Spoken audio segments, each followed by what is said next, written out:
आपल्या शाळेचे नाव सांगा. काय आहे आपल्या शाळेचे नाव?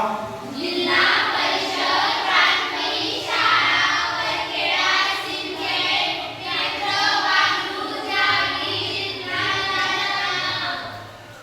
शाबास. आज आपण कोणता दिवस साजरा करत आहोत? माहिती अधिकार दिन. बरोबर आहे. माहिती अधिकार कायदा कधी तयार झाला? 12 ऑक्टोबर 2005 रोजी. बरोबर आहे. माहिती अधिकार कायदा आपल्या भारत देशामध्ये लागू कधी झाला? 28 ऑक्टोबर 2005. नाही, 12 ऑक्टोबर 2005 पासून आपल्या भारतामध्ये हा कायदा लागू झाला. या कायद्याचं नाव काय आहे बरं? माहिती अधिकार कायदा 2005. सांगा या कायद्याचं नाव. माहिती अधिकार कायदा 2005. बरोबर आहे. बरोबर. हा कायदा लागू करण्यामागे शासनाचा उद्देश असा आहे की शासनास पारदर्शकता व जबाबदारी शासनाची वाढली पाहिजे. नागरिकांना माहिती मिळवण्याचा अधिकार प्रदान करणे आणि भ्रष्टाचारावर नियंत्रण ठेवणे हा माहिती अधिकार कायदा लागू करण्यामागचा उद्देश आहे.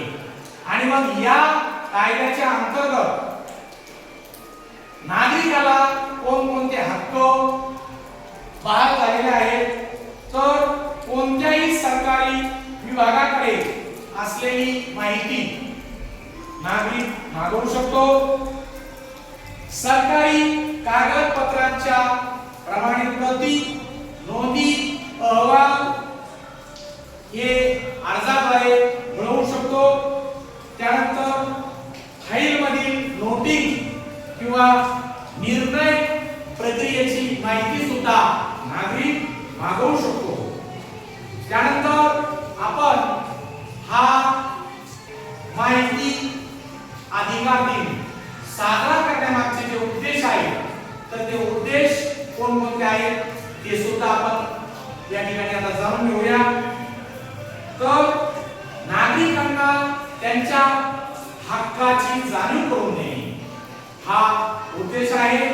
त्यानंतर शासनाच्या कामकाजामध्ये जनसहभाग वाढविणे, प्रशासनात उघडपणा आणि जबाबदारी निर्माण करणे आणि भ्रष्टाचाराविरुद्ध नागरिकांना बळकट हत्यार उपलब्ध करून देणे हा आजचा 28 सप्टेंबर हा जो आपण माहिती अधिकार दिवस साजरा केला त्यामागचे हे उद्देश होते.